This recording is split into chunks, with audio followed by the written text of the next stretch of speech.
The Mark Sears era in Tuscaloosa is over. It's time to find out how quickly Bama can reset, or maybe cheesily, can the Tide keep rolling?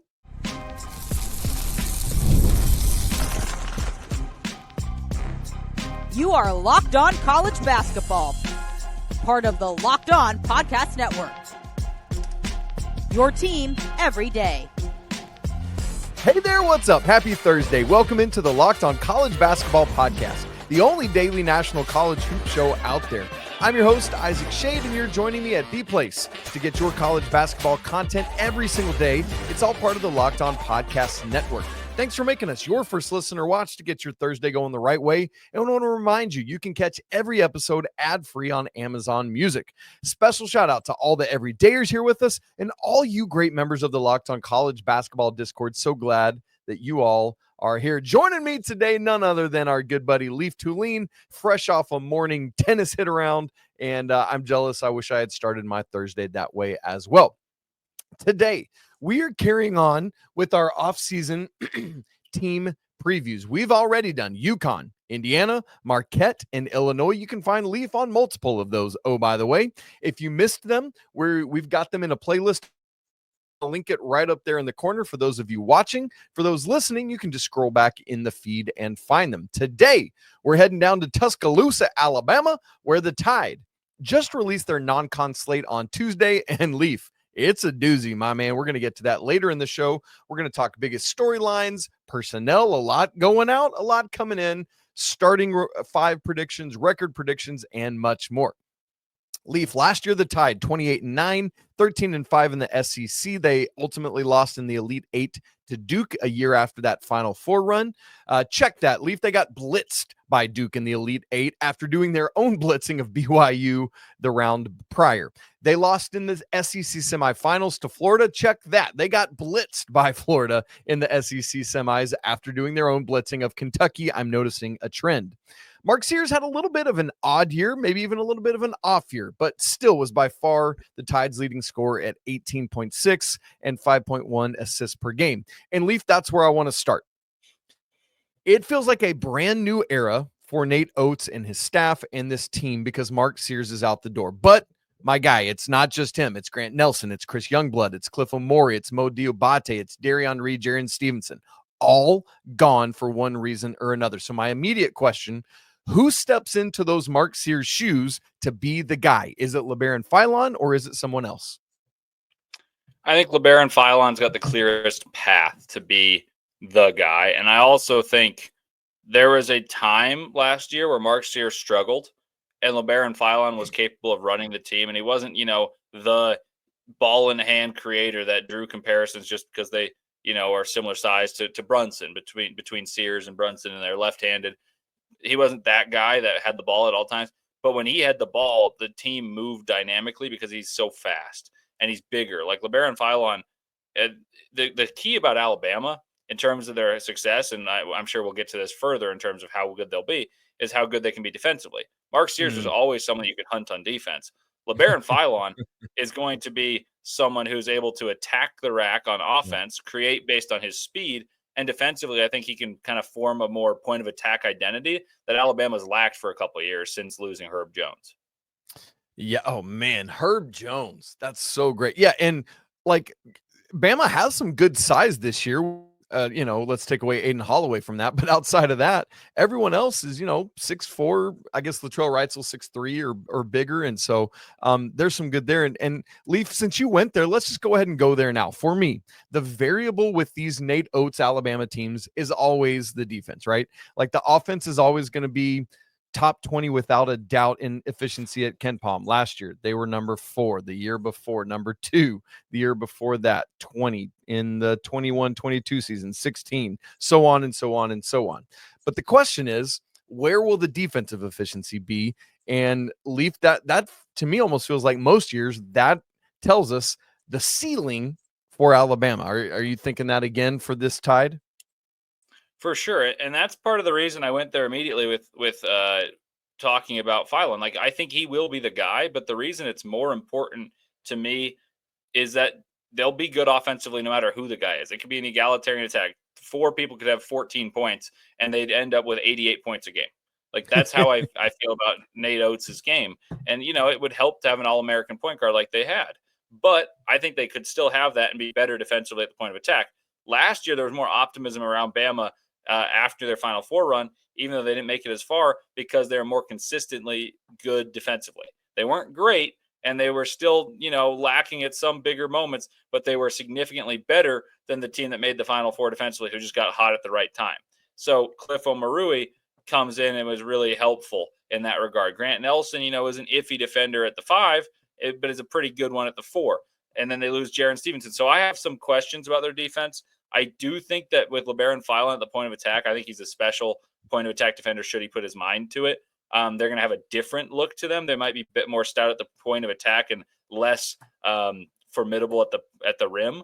But at the same time, they've got so many athletes. I'm a little less concerned about that part. I think they're safely a top 10, 15 team, whether they play great defense or not. The way they move themselves up to a top 5, top 10 team, like guaranteed, is they play very good defense. And so that's, it's easy to say, but they need to round out their team, be a more holistic team by being a better defensive team than they were last year even. And some of that back and forth, I know you talked about it with the backcourt. A lot of it has been the front court. You think back 3 years ago, it was Noah Clowney, it was Charles Bediako, it was Nick Pringle. That team was 3rd in defensive efficiency at KenPom.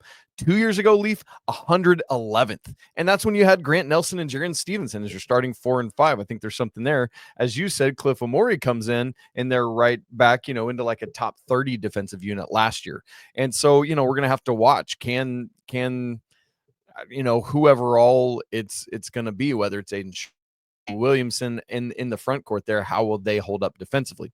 I liked also that you went to the idea of, is this a team that could have 4 dudes scoring 14 points a game? Last year, Alabama had 6 double-digit scores. Yes, Mark Sears led the way, but Grant Nelson, Latrell Wrightsell, obviously Latrell Wrightsell didn't play a ton, but Aiden, because of injury, Aiden Holloway, Labaron Philon, and Chris Youngblood all averaged double digits for the season. The funny thing is, outside of Mark Sears, the other 5 guys were all bunched up between 10.3 and 11.5 points per game. So, Leif, I wonder aloud here, with losing Mark Sears and his high usage rate, which was just shy of 27% last year, and that equanimity that you talked about, that more balanced approach, could that actually be a feather in the cap for Alabama? Could that be a step forward where it's like, hey, you cut off Labaron Philon, great, we've got Aiden Holloway and we've got all these other guys we're going to go to. Could that actually help Bama in some way? I think so, because Mark Sears was so good in so many of their big wins, but their bigger losses, there's some games where Mark Sears didn't show up because teams had such a game plan to disrupt him. And if you can disrupt Sears, you're going to win the basketball game.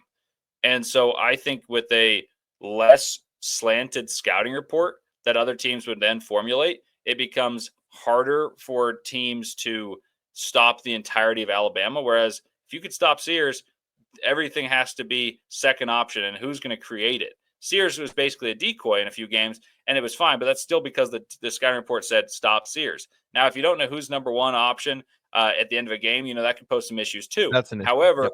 I do think that more often than not, having one guy being significantly better than the rest and seen that way by the opponents doesn't work that well unless everyone else has bought into that role definition. And at times, Alabama didn't feel that way. I think if you have a more egalitarian approach and you got some spark plug scorers like Holloway, you've got a talented backcourt mate in Jaleel Bethea, and you have some of these front court guys who certainly can put the ball in the hole, just haven't had the opportunity to do so. They're a harder team to evaluate. I don't know if they're going to be as consistent, because that means those guys need to be consistently scoring 14 plus a game. Well, we're going to look more into that personnel, starting 5, depth, all of that coming up in just a second. And Leif, on one hand, you could say, hey, Bama gets back 2 of their top 4 scores. But on the other hand, you could say, dang, Bama's losing 7 of their top 9 scores. We'll look at that and how it's all going to come together in just a second. right after I tell you about Rouette. Guys, you've probably heard of Viagra or Cialis. Maybe you've even tried them. But if you're looking for something beyond the usual pill, it's time to meet Rouette Ready, which is a next-gen prescription treatment designed to amplify arousal in the brain and boost blood flow. Unlike the usual pills that can take hours, Rougette's 3-in-1 formula dissolves under your tongue and kicks in fast, on average in 15 minutes. Effects, though, can last up to 36 hours, so you can stay confident and in control for whenever the moment is right. Maybe traditional options haven't worked for you. Well, Rouget might be the answer. Over 150,000 men have already made this switch. I love that it's completely online. Rouget connects you with a board-certified doctor and ships your treatment discreetly to your door. So head on over to Rouget.com/lockedoncollege and use code LockedOnCollege to get 15% off today. Again, that's Rouget.com, RUGIET/LockedOnCollege, and use promo code LockedOnCollege for 15% off. Individual results may vary with prescription treatment. Compounded drugs are permitted to be prescribed under federal law, but are not FDA approved and do not undergo FDA safety, effectiveness, or manufacturing review. Please visit the Rouget website for full safety information. All right, Leif, we're going to talk Alabama personnel, make a projected lineup and projection and things of that nature. Now, first, I want to say I am actually of the mind that Alabama is going to take a step back this year, maybe to the point of not even having a double bye in the SEC tournament. I don't think the floor is going to fall out. I don't think it's, they're not in danger of missing the SEC tournament. Nothing bad. I just don't think they're going to be quite as high level as they have been the last several years. Part of that for me is, while on one hand you could say, hey, great news, Alabama returns 2 of their top 4 scorers last year in Aiden Holloway and Labaron Philon. Of course, that's leading scorers number 3 and 4. But on the other hand, Leif, it's a more bleak picture where I could say to you, Leif Thulin, Nate Oats' Alabama team is losing 7 of their top 9 scorers from last year. That is not a good sign for this squad. How would you respond to those things? I think the second one I'd hold more credence in my brain. However, I will say they're getting guys via the transfer portal and via their own team that were out in the form of Latrell Wrightsell and essentially Houston Millette. That's he true. Hardly played. So you have talent that's incumbent as well as the ones coming externally. If you look at this roster, I've been thinking about this since you told me it was Alabama the other night. I think what I would do, and this is just my basketball brain. I love this type of stuff in terms of, geeking out and building rosters. And that's like what I've done since I've been a little kid. But what I would do is I'd start Labaron Philon at the 1. I'd start Latrell Wrightsell at the 2, Taylor Bowen at the 3, Aiden Sherrill. I think I'd play at the 5, but I'd be intrigued by the idea of going heavy on defense because they're going to score. And then I'd play Noah Williams at a transfer at center. So the other idea would be Houston Millette would play the 3, Bowen play the 4, and Sherrill the 5, and then you have Holloway be the spark plug. That may be what I end up doing just because I don't know as much about Williamson, and I think Sherrill's going to be fantastic. But my point being with that is they have so many guards that can score the ball. Everyone just penciled in guard, and then you play a center. Like, I don't think Bama does that. I think Bama, because they can rebound the ball, like that was their strength last year. They were really good on the glass, and that compensated for some of their defensive woes, and they became better defensively when Big Cliff played. I think they're going to buy into that more, say, you know what, we'll get more rebounds. We're going to play a little better defense. And if we're not as dynamic offensively, then that's so be it. We're like number 2 to number 8 on the Ken Palm rankings offensively. So I think they've got a way to compensate for losing that scoring. And I actually think I'd lean heavier into defense in order to make my team a better team as opposed to going all in on offense, because I just think they're going to be good offensively no matter what. Interesting. Okay, give me those 2 variations you said again, because I wasn't writing them down and I wanted to remember them. Okay, so the first one was Philon at the 1. Yeah. Philon, Wrightsell, Bowen, Sherrill, and Williamson. I don't think I'd do that, but I was just trying to, when I was writing them down off the top of my head without looking at rosters, and I was just thinking, okay, what are the ways you can get as big as you can get versus as small as you can get? That's the one that I thought was balanced. But what I'd actually do myself, if I were Nate Oats, is I go Philon at the 1, Wrightsell at the 2, Millette at the 3, Sherrill at the Bowen at the 4, and Sherrill at the 5. Okay, interesting. Sherelle at the 5. Yeah, and we've seen Nate Oats go big. I mean, he was playing Jaron Stevenson at the 3 at some points last year. And so you had 3 dudes in the starting lineup that were all 6'10. The starting lineup I went with has some, like, to the one you actually said you would go with, that second one there. Is very similar. I had Bull Bowen and Sherelle, Taylor Bull Bowen at the 4 from Florida State, and Aiden Sherelle at the 5. I did go back and forth between Sherelle and Noah Williamson, but ultimately landed on sticking with Sherelle, and we'll see what Williamson can do. Obviously, coming over from Bucknell there last year, where he scored a crud ton of points at Bucknell. But then I did, you talked about maybe not going with that more guard heavy lineup. And I did do that with Aiden Holloway and Labaron Philon in the backcourt in whatever order you want to go with, and Jalil Bethea coming over from Miami at the 3. Leif, what this tells me are differentials on this, us being different. I like it because that says to me that Nate Oats has some good variability at his disposal and can see what he's working with, right? Like, we haven't even, we've said this, and we've not even really mentioned, like I didn't put Latrell Wrightsell in my starting lineup. This poor guy can't ever get healthy and stay on the court, man. I hope he can, though, because he's a dynamic shooter. And we haven't even mentioned different, you got London Jemison coming in as the highest ranked of that group, I guess I would say. He's a small forward from Connecticut, 6'8". He's 38th ranked in the class at 247. You got Davion Hannah coming in from Link Academy. It's a big, kind of basketball school down in Branson, Missouri. Amari Allen, another small forward, and Collins Onyejiaka from Boston, Massachusetts. So, Leif, a lot of interest right there. And then some other portal. Have we talked about all the portal guys? Jalil Bethea, Miami, Noah Williamson, Taylor Boba. Oh, and Caton Bristow coming from Tarleton State as well. So, Leif, if you're Nate Oats and you're thinking through, man, how do I want to play this? Do I want to go guard heavy or do I want to go more big? How are you ultimately going to determine, like, is it more important for me to get that defense and rebounding you were mentioning versus that offense?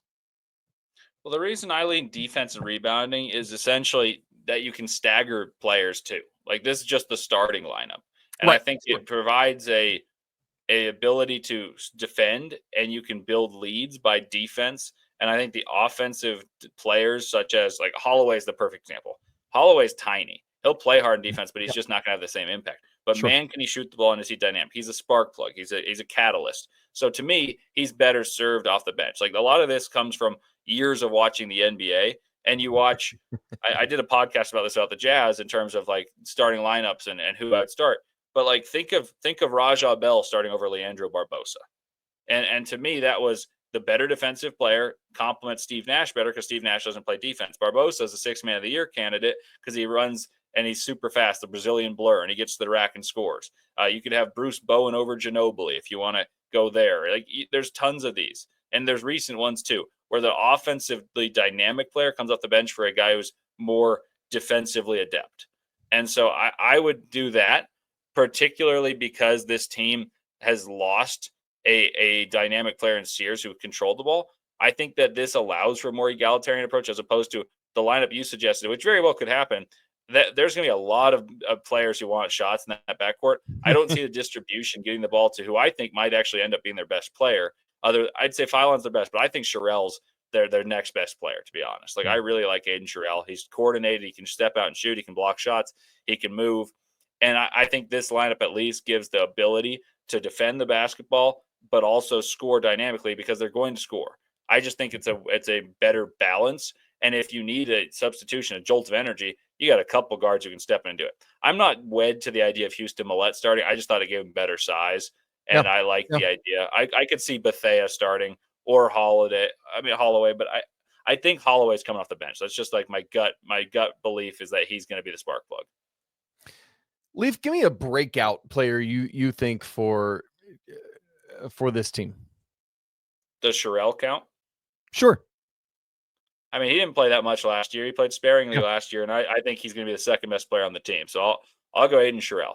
I think he's going to be somebody who averages 15 and 8.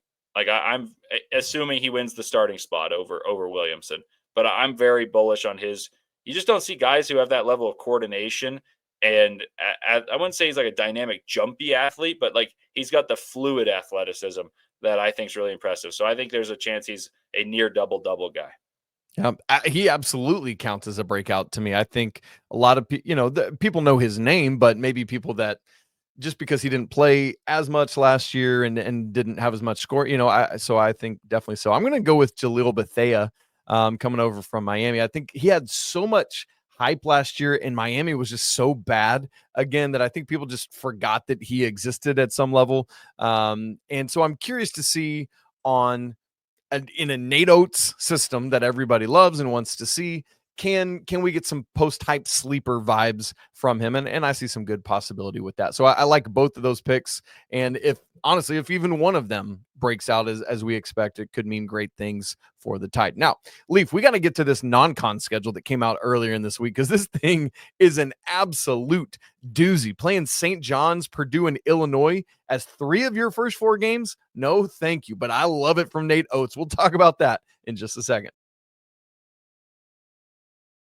Right after I tell you about Open Phone. If you're running a business, every missed call is money left on the table. Think about the last time you needed a service. If the first person didn't answer, what'd you do? Did you wait around? Absolutely not. You just moved on down the list and tried to call the next person. That's why you need Open Phone, so you never miss an opportunity to connect with your customers or potential customers. Open Phone is the #1 business phone system designed to streamline and scale your customer communications. You juggled 2 phones trying to keep business and personal calls separate? Open Phone solved that instantly. Your whole team can share one number and respond to customers like a shared inbox. No more, who's handling this? Plus, the AI agent handles after-hours calls, answers common questions, and captures leads, so you never miss a customer again. See why over 60,000 businesses already trust Open Phone. They're offering Locked On listeners 20% off your first 6 months at openphone.com/lockedoncollege. Again, that's openphone.com/lockedoncollege. They'll even port over your existing numbers for free. Open Phone. No missed calls, no missed customers. This episode is also brought to you by Prize Picks, which is the daily fantasy platform that lets you turn your football predictions into real rewards. Preseason is already heating up, and college football is not far behind.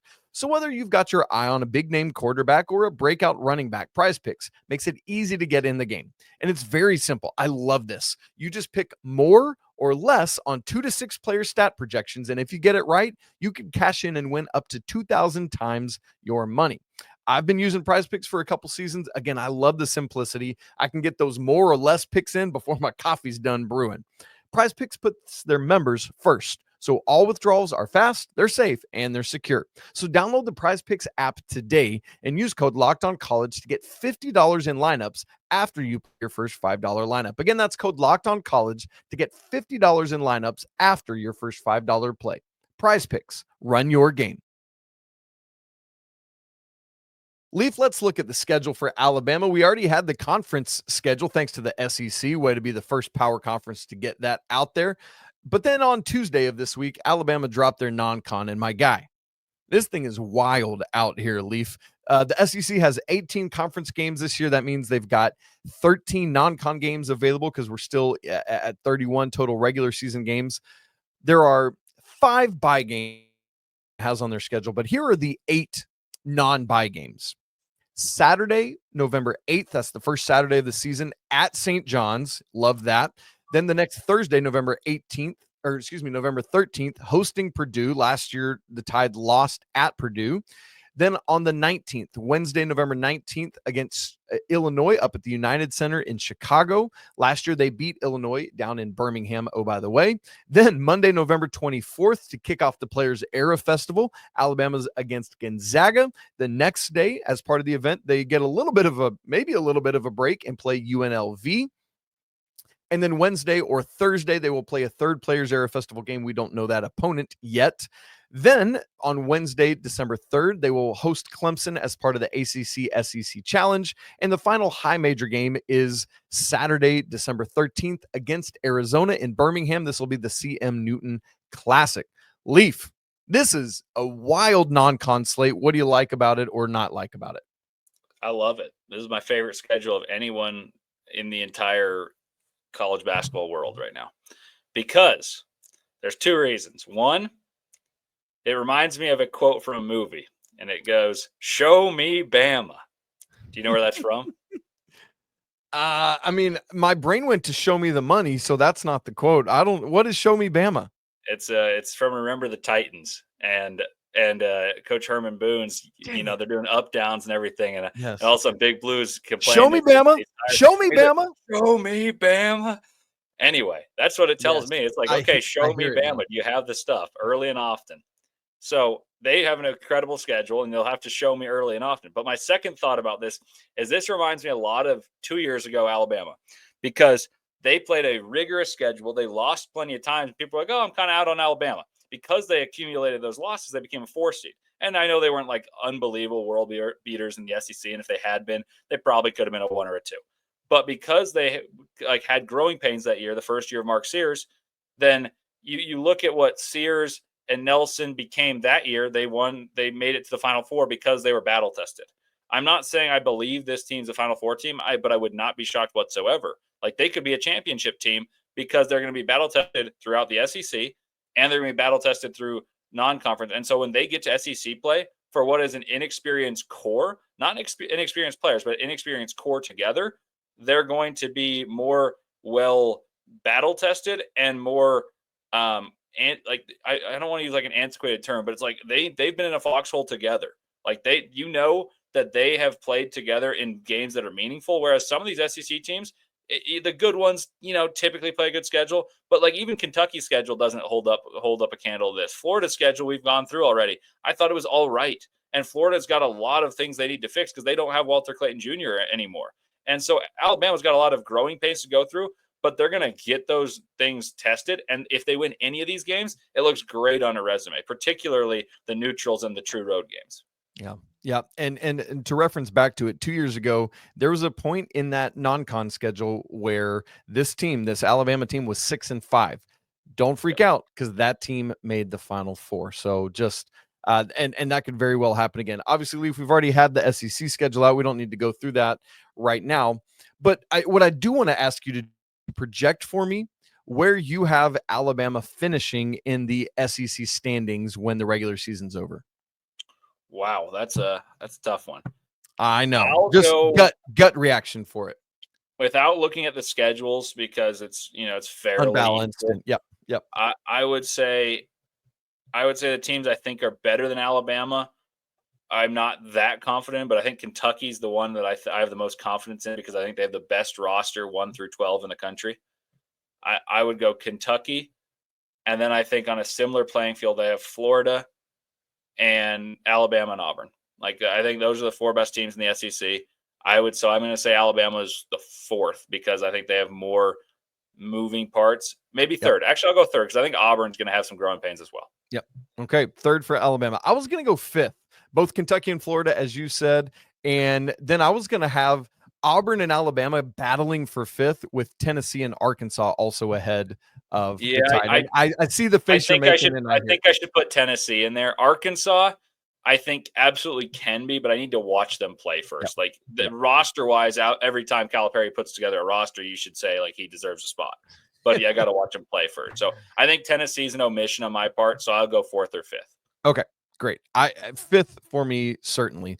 From a schedule standpoint, from a record standpoint, I'm going to go 8-5 in that non-con. I think there's too much new and identity figuring out, which is, as you said, a good thing to get battle tested, get some of those losses. So give me 8-5, meaning they drop like 5 of those 8 high major games. I'm going to go 13-5 though in the SEC. I think they get a bunch of things figured out. That might be a bit generous just because the SEC is so tough, right? Like, it's not a bad thing to say 11-7 in the SEC, and that's good. But I would have them at what would that be? 21-10 overall in the regular season. Leif, what are your thoughts? I think I'll have a similar record, but I'm going to get there a little differently.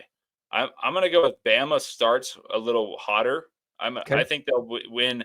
Like, I don't think Illinois is necessarily a world beater, and they play Purdue at home. Even though I think Purdue is one of the best two or three teams in the country, especially early in the season, I do think that's a winnable game, and I honestly think they might be favored because it's at home, right? Yeah. And so then you look at some of the other games, and I'm just less like bullish about some of the players of some of the teams that they are play on the road. So I think they could sneak one of those away.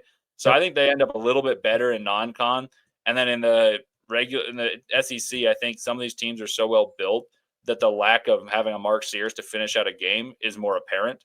So I'll go 12-6 or 11-7. So I basically end up the same thing, maybe give or take a game. I'll go 22-9 basically. And I think it really just depends on if they win the home games of their non-com against the Purdue's of the world, because most people would say on a neutral site, Purdue should win that, but it's not a neutral site. Right. And last year, Alabama should have beaten Purdue, but it was in Mackey. That's right. That's right. So those are going to be maybe the pivotal games to really watch as part of the non-con. And interestingly, that's a very early game on the schedule, so all the more so engaging. Leif, something I've started thinking about that I want to do with these team previews is to look at a floor and a ceiling. So if you look like if the pieces don't fit and things don't work for Alabama, give me a floor for them. I think their floor is like a 6 seed. I really don't think they're going to fall outside a 4 seed, frankly, but I'll just say their absolute floor is a 6 seed just because they have too much talent and their offense will be good enough to win them enough games. What about from a SEC standing standpoint, like 6th, 7th? What would you have from a floor there? 6th or 7th, because like you said, there's a real possibility. And I actually have some questions about Florida right now, but like I think Kentucky and Florida can easily, like most people will project them ahead of. And that's alarming in itself. And then you go to Tennessee and Arkansas, probably on paper have similar level rosters. And then you have talented teams elsewhere. Like Auburn has a lot of moving parts, but Bruce Pearl's been fantastic year in, year out of building rosters. And they started hot last year. They started hot in other years. So, I mean, right there, that gets you to 6th. So and then if some other team just randomly pops, that could be 7th. Yeah, absolutely. Like Missouri was a world beater for a couple weeks there. And so I think that could happen again. Or I'm not saying it's going to be Missouri, but a team like that could get hot and easily. I absolutely hear what you're saying. I hear what you're saying. Absolutely. All right, let's go to the other end of it. A ceiling for Alabama. I think they can win a championship. I'm not going to pick them to, but I think they can win a championship. National or SEC or yes? Probably both. I think they absolutely can win the SEC championship in a tournament setting. Like, no doubt about that. Sure. I'm a believer in regular season meaning more. I wouldn't pick them to, but I would not be shocked at all. As for a national championship, I would be shocked. I think it's hard to do without a guy I think is a bona fide All-American. And Mark Sears was that, and they weren't particularly close. I know they made the Final Four in the Elite Eight, which is a very good back-to-back thing, but like they weren't particularly close in either of those seasons. They got blasted by Duke and they got blasted by UConn. So I think that it's unlikely, but like talent wise, they're a top 10 team in the country if you just assemble 1 through 12. So if you say, the team that's talent wise 1 through 10 can't make a Final Four, can't make a championship, I think that's a little folly. Yeah, because you only need 8, really, like 7 or 8, and there's your rotation. Leif, from a floor standpoint, I think 6th or 7th, like a 6 seed in the NCAA tournament, and then you lose in the first round. Like that's the floor.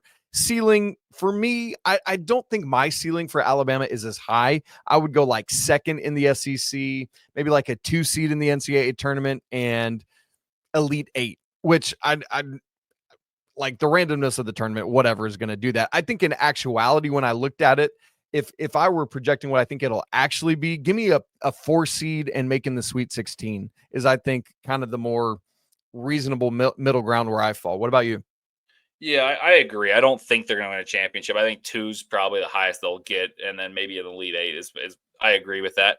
I think I'd take them as a 3 or a 4 seed, and I think Sweet 16 or Elite 8. I think they just have too much talent to be ousted early. And some of these teams, they say, well, they don't play good enough defense in years past. Like, it's really, really hard to score enough points to beat Alabama. Like, their their offense is electric. Yeah. And so I think there's not many teams, especially of the mid-major variety, that can run with Alabama. I don't think there's many, if let's say they're a 3 seed, I don't think there's that many 6 seeds that really have the horses to run with Alabama that are like overachieving 6 seeds. Like there's just not that many teams with that talent. And that's the kind of downside of NIL, in my opinion, is some of these SEC teams can perfectly manufacture their roster. Like Auburn was the example of this last year to me. Like they had grown adults that knew their role precisely. And then you were like, you know what do we lack? Let's go get some shooters. Let's go get Miles Kelly, who's going to score 13 a game and shoot the heck out of the ball.